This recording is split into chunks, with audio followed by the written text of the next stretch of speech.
Hello, everyone. Welcome to the latest in our series of interviews regarding Lead the Way.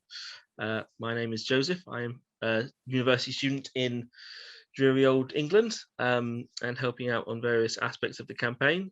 I'm joined today by Michaella Russell, who was an actor on Lead the Way. So yeah, do you want to just start by introducing yourself a bit? My name is Michaella Russell, as the lovely Joseph has introed me. I love a good intro. I worked on Lead the Way last year, and it was quite an interesting dynamic time, I suppose, everywhere in the world, because we were in the midst of the thickest, most scary, unsure time as far as COVID is concerned. And Lead the Way was it was a welcomed opportunity. It was wonderful work with Dean and Richard and everyone involved. But what really astounded me is that they sort of set a benchmark for any kind of production. This was a small scale production, but handled top notch. Everything was supremely sanitary. They created a protocol where there was no protocol at the time. We all felt incredibly safe. And, you know, despite the chaos and the nightmare that we were all facing, things ran really smoothly. And I've been on amazing sets with every single luxury and all the certainty in the world where everything's gone to hell. So that in itself was great and amazing and stellar. But also it was a great deal of fun. I got to play a villain, which is not something I often get to do, but somehow seem to do very well. Dark and twisty I am. Wonderful. So how did you first get involved with the production? I saw an audition for it online. I then went through, I think, 3 or 4 rounds of auditioning at that time, when we still are doing most auditions online as opposed to in person. Don't tell anyone, but I prefer that format. I hate driving specifically. Well, I mean, I like driving, but not in 405 traffic, which is one of the main thoroughfares here in Los Angeles, which is not driving. That's sitting in desert style heat for 2 hours at a time. So I went through that process. That took about 3 months before I got confirmed and offered the role. It was a very interesting subject. It is a very interesting subject, very pertinent. It's a little bit out the box. It is high concept, but still completely relatable. One of the things I love the most about it is that it gives a voice to a very diverse group of individuals from different ethnicities and backgrounds, motivations, and goals or wants. It's and that's a good reflection, or a true reflection, of not only Los Angeles but the world. So I enjoyed that aspect of it. I thought the writing was very emotive and powerful, and it was a great deal of fun. I had tremendous fun on set, which is when you do your best work. Yes, well, you have touched on this quite a bit already, but just what was the experience of filming during a pandemic? I mean, I'm an immigrant, as you can tell, originally from South Africa. So I mean, most of the time I communicate with family via Skype or Zoom or whatever, or WhatsApp, but I mean, nobody uses that here. I think in the UK it's Viber.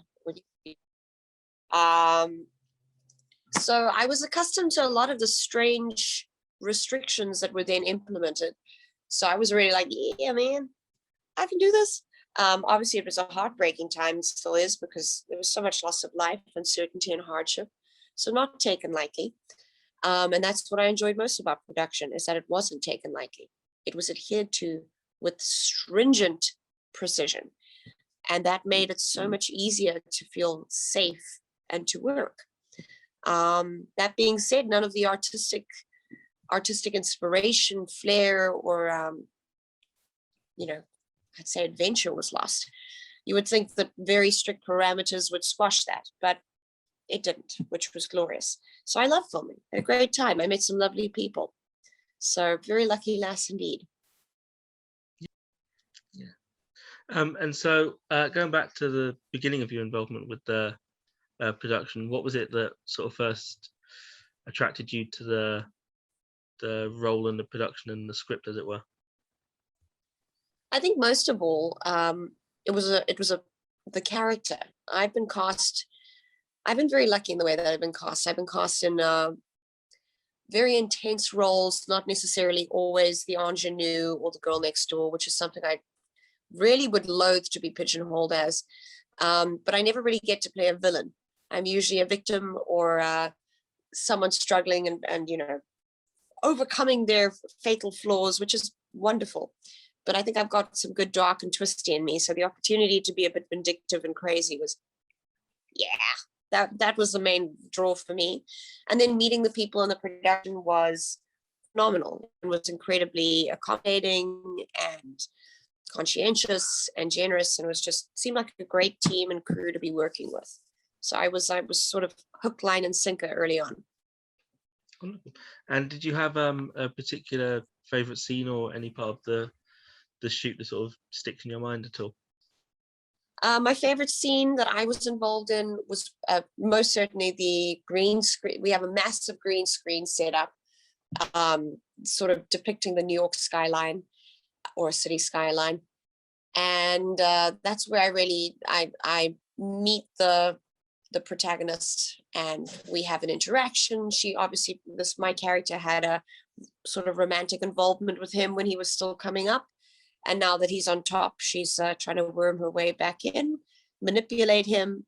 And when she doesn't get what she wants, she loses her absolute mind and goes pretty crazy lady on him. And that was a great deal of fun. Apparently I've got anger issues because I enjoyed that far too much. So I love that scene. That was great. A healthy place to work out any anger issues, though, I suppose. Indeed. Yeah. Your answer actually brought me on to my next question, which was, I know there were lots of green screens used in the production of this film. Does that change the way at all that you act or prepare for a scene? It's exciting, actually. It's always lovely to be interacting with different mediums and gadgets. So when we're given the opportunity, if anything, it's a mark of the kind of attention to detail that a production is prepared to invest in. It also meant that we were kept safe. We weren't being carted from one location to the next and then thus being exposed to more and more people. So if anything, it made me feel a lot more confident and secure. It doesn't hamper a scene. It kind of just gets you jacked because you can't wait to see what it's going to look like in the end. So this, obviously the director of this, Richard, is a veteran sound mixer, sound editor in Hollywood, but this is his first feature directing. What was it like working with him? Obviously, first off, he's one of the nicest, most humble people I've ever met, which is always a delight because if you have the clout and the credit to be nasty, more often than not, you are, but he isn't. He also took to directing so incredibly naturally and so well. He knew exactly what he was doing. It was very easy to work with him. He is no fuss, no muss. He knows exactly what he wants. He goes in there. However, he isn't inflexible. If there's something that changes or grows or evolves, he goes there. It was lovely. I'm a new voice and face here in the United States, but I am very extensively trained and well known in other parts of the world. And I didn't expect to be given freedom or much cred, but he did. And not to do with anything apart from he respected what I was putting on the table. And that's a wonderful working environment, to feel free enough to exercise your own approach and at least voice things. I always respect what the production wants first and foremost. They're the ones who have spent the most amount of time with a project. But when I'm given a little bit of artistic identity and freedom myself, I think that's where the best kind of potions come together, all the different ingredients working so well. And what were the rest of the cast like? Delightful. I didn't get to meet many of them because of COVID. So it was very, very strict. We only interacted with those who we needed to. But everyone was happy. Everyone was happy. Everyone was very well prepared, which is, gosh, that's a gift in itself.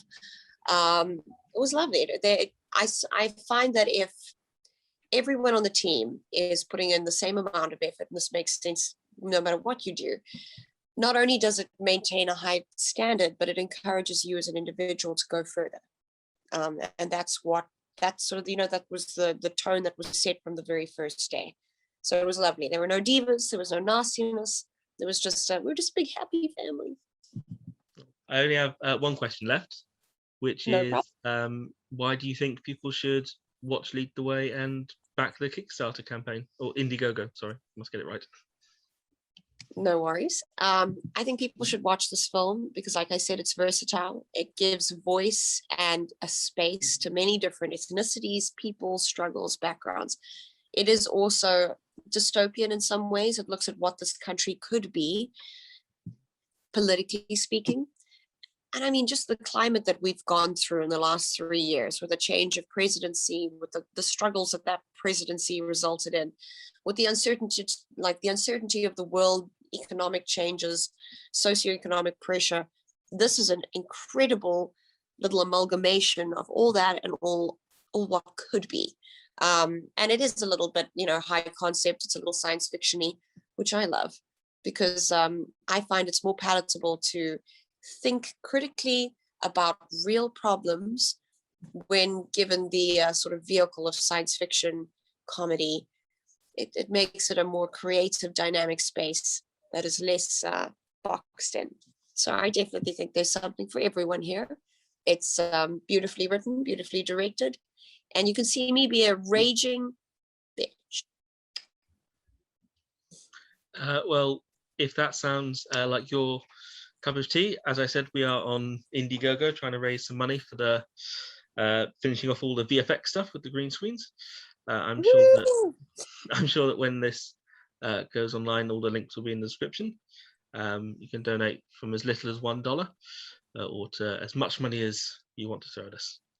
But Michaella Russell, thank you so much for joining us and taking the time. Thank you so much for having me. It was a lovely interview. Good luck with the rest of your night. Maybe go join the pub action if you can. Lovely. Thank you very much. Bye-bye, Thank everyone. you. Bye, guys.